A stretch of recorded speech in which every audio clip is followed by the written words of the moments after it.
देखिए, ऐसा है कि ज्ञान वापी हो या कोई और मस्जिद हो, स्थिति दरअसल ये है कि लगभग 750 वर्ष पूर्व से मुस्लिम आक्रांताओं ने भारत के हर तीर्थ स्थान पर अत्याचार और आक्रमण किया। उस आक्रमण के तहत हर तीर्थ स्थान पर हमारे तीर्थ मंदिरों को तोड़ा गया। तो मैं माननीय प्रधानमंत्री जी, माननीय मुख्यमंत्री जी और सुप्रीम कोर्ट और हाई कोर्ट से भी मैं आग्रह करूंगा कि भारत वर्ष के जितने भी तीर्थ स्थान पर जितनी भी मस्जिद बनी हुई हैं उन सभी की चेकिंग होनी चाहिए। मस्जिद में हमारे राम जी निकली आए, ज्ञान वापी में हमारे भोलेनाथ जी निकली आए, और भगवान श्री कृष्ण जन्मभूमि के गर्भगृह के ऊपर ही आपने ईदगाह को बना लिया। मैंने अपने पूर्वजों से एक बात सुनी है जो आज मैं अभी न्यूज के माध्यम से दर्शकों को बताना चाहता हूं कि ये चौक बाजार में जो मस्जिद है ये भी श्री गोपाल जी का मंदिर था। हमारे बड़े बूढ़े एक नहीं, हमारे समाज के आचार्यों ने भी हमको ये बातों में बताते थे कि बेटा जमाना बड़े विधर्मियों का है, ये चौक का जो मंदिर है ये हमारे गोपाल जी का मंदिर है। ऐसे में ज्ञान वापी में हमारे भगवान शिव निकले, इस पर हमको घोर खुशी है। हमारे देश में अमन चैन रहे, हमारे देश में खुशहाली रहे, हमारे गांव में खुशहाली रहे, हमारे जवार में खुशहाली रहे, हमारे मोहल्ले में खुशहाली रहे, हम सब भाईचारे की भावना से रहें, ये हम हिंदुओं का एक संकल्प है। लेकिन मैं एक बात और निवेदन करना चाहता हूं कि आखिर 750 वर्ष से जो हमारे हिंदुओं की जमीनों को जबरदस्ती दबा दिया गया, हमारे तीर्थ स्थानों पर आक्रमण किए गए, दुनिया के आक्रमण किए, सब चीजों के आक्रमण किए, हमारे मंदिरों को तहस नहस कर दिया। अगर आज हमें हमारी भारत सरकार के द्वारा और उत्तर प्रदेश सरकार के द्वारा खोए हुए वापस सारे मंदिर मिल रहे हैं तो मैं समझता हूं इसमें हमारी पूर्ण हिंदू समाज का सौभाग्य है। इसके लिए मैं सभी धर्मों का सहयोग चाहता हूं। अब बात केवल एक और आती है कि ये जो मुस्लिम नेता हैं आपके असरुद्दीन ओवैसी जी, ये 1991 का एक बड़ा भारी उदाहरण दे रहे हैं। इनके पास में केवल एक 1991 का उदाहरण है। ओवैसी जी अकारण चिल्लाते हैं, न उनको कोई भारतीय संस्कृति का ज्ञान है, न उनको कोई भारतीय भौगोलिक का ज्ञान है, और न उनको भारतीयता का ज्ञान है। केवल वो एक 91 के संविधान की दुहाई देते हैं जो बिल्कुल एकदम निरर्थक है। मैं ओवैसी जैसे एक नहीं, उन हजारों मुस्लिम भाइयों को जो हमारे मंदिरों के मिलने पर दुख और आपत्ति पैदा कर रहे हैं, ऐसे लोगों को मैं केवल एक बात बताना चाहता हूं कि 750 वर्ष से हिंदुस्तान के तीर्थ स्थानों पर जिस प्रकार से मुस्लिम आक्रांताओं ने अत्याचार किया, विभत्स अत्याचार किया, हमारी माता बहनों की स्मृतियां लूटी, हमारे मकानों को जलाए गए, हमारे तीर्थों को नष्ट किया गया, हमारे तीर्थों को भ्रष्ट किया गया, आखिर हम सब चीजों को तो भूलते चले जा रहे हैं।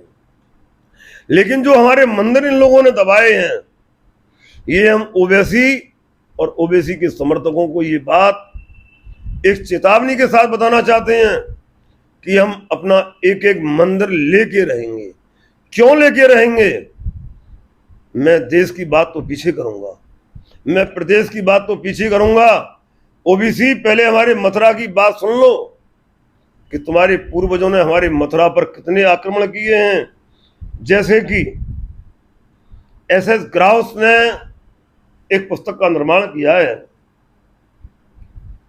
मैकडिल एशियाई as the crime night told me. ये कलकत्ता की पुस्तक है और 124 नंबर पेज पे लिखा हुआ है कि बड़ी मार्मिकता के साथ सन 1017 में, इतनी मार्मिक, इतनी वेदना के साथ 1017 में महमूद गजनवी ने जो मथुरा पर आक्रमण किया, उसमें मथुरा शहर को नेस्त नाबूद किया गया। मंदिर का एक मंदिर नहीं तोड़ा, न जाने कितने मंदिर तोड़े। हमारी मथुरा ने इन आक्रांताओं के बड़े तबीले झेले हैं। 10 से 17 के बाद 1516 में सिकंदर लोदी मथुरा आए। सिकंदर लोदी ने वो मार काट मचाई कि हमारे सैकड़ों मंदिरों पर 84 योजन की सीमा में, इस मथुरापुरी में और ब्रजमंडल में मंदिर बने हुए थे। लेकिन जब महमूद गजनवी का पदार्पण हुआ और सिकंदर लोदी आए 1516 में, इन्होंने मंदिरों के ऊपर मस्जिदों को बनाना चालू कर दिया। उसी बात को करते हुए 1669 में औरंगजेब ने मथुरा पे ऐसा कौन सा आक्रमण नहीं किया। मथुरा की आन मान शान सबको लूटा गया और हमारे मंदिरों को तहस नहस किया गया। उसमें दीर्घ विष्णु मंदिर का तो इन्होंने इतना नुकसान किया जिसकी हम लोग आज तक भरपाई नहीं कर पा रहे हैं। ये कार्यकाल है औरंगजेब का, और ये कब का कार्यकाल है? आपके जो है 1516 का। उसके बाद 1739 में नादिर शाह ने यहां तबाही मचाई, हमारे मंदिरों को खंडर में बदल दिया, हमारे मंदिरों के ऊपर मस्जिद बना दी गई। नादिर शाह ने तो इतना अत्याचार किया। और नादिर शाह के बाद 1739 में, 39 के बाद 1757 में अहमद शाह अब्दाली ने, और उसके बाद अहमद शाह अब्दाली ने फिर दोबारा आक्रमण किया 1757 में 1 मार्च को। 1757 में 1 मार्च को जिस बात अब्दुल्ला शाह अब्दाली ने मथुरा में आक्रमण किया है, अभी न्यूज के माध्यम से देखने वाले दर्शकों, आप लोगों के रोंगटे काट जाएंगे। आज हमारे हिंदू समाज में होली का दिन था, होली की चौपाइयों के गान हो रहे थे, लेकिन अब्दुल्ला शाह अब्दाली ने अपनी पूरी फौज को इस प्रकार से हमारे घनी बस्तियों में घुसेड़ दिया कि हमारी मां बहनों के साथ, बेटियों के साथ तो जो अत्याचार किए गए वो किए गए। हमारे मंदिरों को जिस प्रकार से लूटा गया वो विभत्स था। इसलिए मैं एक बार बराबर कहूंगा कि जब मथुरा में इन्होंने 6 बार आक्रमण किया, बार बार घूम के चले आए, बार बार घूम के चले आए, तो मैं समझता हूं कि ये इतिहास गवाह है कि हमारे देश का ऐसा कोई तीर्थ स्थान नहीं है जिसके मंदिरों को नष्ट भ्रष्ट करके, हमारे तीर्थों का सत्यानाश करके, बड़ी मार्मिकता से हमारी मूर्तियों को, विग्रहों को तोड़ तोड़ करके, और अब्दुल्ला शाह अब्दाली एक तराजू में हमारे मंदिरों को तोड़ की मूर्तियों को हाथ अलग कर दिया, पैर अलग कर दिया, सिर अलग कर दिया, ऐसी चीजों को एक तराजू में रखता था और दूसरी तराजू में मांस रखता था और फिर उस मांस को उन्हें खिलाता था। कुछ हमारा हिंदू समाज थोड़ी गलती कर रहा है। इन लोगों को हमें ईद पे मुबारकबाद नहीं देनी चाहिए। क्यों नहीं देनी चाहिए? कि ईद से पहले मुस्लिम शासक हमारी हिंदू बहन बेटियों को अपने राजमहलों में बुला देते, और उनसे नृत्य कराते थे और फिर उनके बाद में बुरे काम किए जाते थे। वो अपनी सेनाओं को, हमारी माँ बेटियों को बांट देते थे। मैं ओवैसी से कहूंगा, जरा अपने पुरखों की इस दर्द भरी कहानी को सुन तो लें, इस पाप भरी कहानी को ओवैसी सुन तो लें। केवल एक 91 के संविधान को लेकर के चले आए। कभी उन्होंने जो मैंने आज ये इतिहास बोला है 1017 से, और आज तक 750 वर्ष हो गए।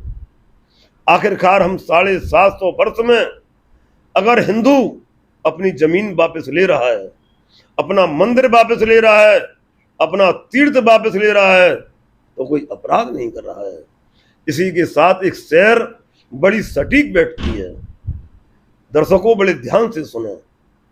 मुस्लिम आक्रांताओं का केवल एक ही उद्देश्य था कि अगर हमको इस भूमि के पटल पर कोई मात दे सकता है तो केवल एक सनातन धर्म ही ऐसा है जो हमको पीछे ढकेल सकता है। सनातन धर्म का प्रतीक मंदिर होते हैं, तो इसलिए उन्होंने मंदिरों को और तीर्थ स्थानों को ही निशाना बनाया। अब ये कहते हैं कि ये राम जन्मभूमि भी ले गए, ये ज्ञान वापी भी लेने जा रहे हैं, ये कृष्ण जन्मभूमि भी ले जाएंगे। हम कुछ नहीं ले रहे। हम जो हमारी खोई हुई चीज है, जो ओवैसी जैसे तमाम मुस्लिम शासकों के पूर्वजों ने हमसे छीनी है, जबरदस्ती छीनी है, हम उसे वापस ले रहे हैं। दर्शकों, मैं एक शेर सुनाऊंगा। एक थी पोंछी, पोंछी होती है हाथ की पोंछी, एक थी पोंछी, न जाने थी वो किसकी पोंछी। एक थी पोंछी, न जाने किसकी थी वो पोंछी, न जाने कहां वो पहुंची, न जाने कहां वो पहुंची पहुंची। वो पहुंची वहां पहुंची, जिसके हाथ की थी पहुंची, उसी के हाथ में जा पहुंची। तो मेरे दोस्तों, ये राम जन्मभूमि हमारी थी, ये काशी विश्वनाथ हमारा था। ये ज्ञानवापी मस्जिद नहीं है, ये ज्ञान का कूप है, ये ज्ञान का भंडार है। तो हम अपनी चीजों को केवल वापस ले रहे हैं। मैंने शेर सुनाया है, ये शेर भी मुस्लिमों का बनाया हुआ है कि न जाने थी किसकी पहुंची, और जिसकी थी पहुंची उसी के हाथ में जा पहुंची। तो हमारी राम जन्मभूमि हमारे हाथ में आ गई, हमारी ज्ञानवापी हमारे हाथ में आने वाली है, मथुरा हमारे हाथ में आने वाली है। लेकिन इसके साथ साथ मैं एक बात जरूर कहूंगा माननीय प्रधानमंत्री श्री मोदी जी से, और अपने मुख्यमंत्री जी से, और अपने सनातन धर्मों के अनुयायियों से, अपने शंकराचार्यों से, और हिंदू धर्म के प्रेरणा स्रोत और नायक श्री मोहन भागवत जी से, कि एक मथुरा नहीं, काशी नहीं, अयोध्या नहीं, इन तीन के अलावा पूरे देश के जितने भी तीर्थ स्थान हैं, एक एक मस्जिद की चेकिंग होनी चाहिए।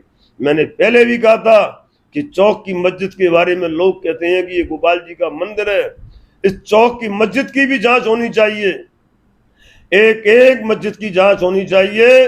यहाँ जो कुछ भी है भारत की भूमि पर, ये सनातन धर्म की भूमि है। क्यों कि जब इस भूमि का निर्माण हुआ था तो भगवान नारायण से भगवान ने पूछा था कि आखिर ये क्या है, तो उन्होंने कहा पृथ्वी अहो मधुपुरी धन्या वैकुंठे अग्रे रची। मैंने अपने निवास के लिए ये समस्त भूमि का निर्माण कर दिया। भगवान ने 84 कोस में समस्त देवताओं को बसाया, लेकिन इन दरिंदों ने हमारी सारी स्मृति को तोड़ करके, हमारे सारे मंदिरों को खंडरों में तब्दील करके, हमारे तीर्थ स्थानों को खंडरों में तब्दील करके ऐसा तहस-नहस कर दिया। और आज ये लोग पुकारते हैं, आज ये लोग चिल्लाते हैं। मैं तो ये कहता हूं इनको शांति से एकदम बैठ जाना चाहिए, और जो जो हमारी मंदिर हैं हम सबको खाली कराएंगे। 3 तो हमारी चौरे की निगाह में हैं, अभी गुप्त तो न जाने कितने होंगे। इसलिए मैं ज्ञानवापी जैसे मुद्दे पर सरकार की घोर प्रशंसा करते हुए, अपने सभी अनुयायियों की प्रशंसा करते हुए, मैं हिंदू धर्म के साथियों से, मुस्लिम धर्म के महानुभावों से, ईसाई धर्म के महानुभावों से, बौद्ध धर्म के महानुभावों से एक निवेदन करूंगा कि जिस समय हमारे ऊपर अत्याचार हुए और सब लोग मौन हमको देखते रहे, आज हम अपनी चीज अपने आप ले रहे हैं, तो आप लोग सब हमारा साथ दें, पूरे देश में शांति और सौहार्द का वातावरण बनाए रखें, यही हमारे हिंदुओं की अभिलाषा है। लेकिन हम अपनी एक एक जमीन लेके रहेंगे, ये हमारा संकल्प, नारा और हमारी चेतावनी है। जय श्री राम, जय श्री राम। गोपी कृष्ण हॉस्पिटल चिकित्सा के क्षेत्र में मथुरा का अग्रणी हॉस्पिटल एवं पहला टेस्ट ट्यूब बेबी सेंटर है। IVF में 70% सफलता, स्त्री रोग विभाग में high risk delivery, caesarean operation, hysterectomy आदि बेहद अनुभवी एवं क्वालिफाइड लेडी डॉक्टरों द्वारा किए जाते हैं। हड्डी रोग विभाग की एडवांस यूनिट, जहां पर जोड़ प्रत्यारोपण यानी कि घुटना रिप्लेसमेंट, कूल्हा रिप्लेसमेंट, रीढ़ की हड्डी के ऑपरेशन एवं फ्रैक्चर होने पर प्लास्टर, सरिया या प्लेटिंग आदि की सर्जरी की जाती है। हर प्रकार की जनरल सर्जरी एवं दूरबीन विधि से हर प्रकार के लेप्रोस्कोपिक ऑपरेशन, बच्चों के हर प्रकार के रोगों का इलाज। हॉस्पिटल NABH से मान्यता प्राप्त है। मॉड्यूलर OT एवं हाईटेक मशीनों से फिजियोथेरेपी, एम्स दिल्ली एवं CMC बेल्योर द्वारा certified pathology. Gopi Krishna hospital में Ayushman card, ESI card, BSNL के कार्ड, रेलवे के कर्मचारियों के कैशलेस इलाज की सुविधा, लगभग सभी इंश्योरेंस कंपनियां एवं TPI कार्ड धारकों को कैशलेस इलाज की सुविधा।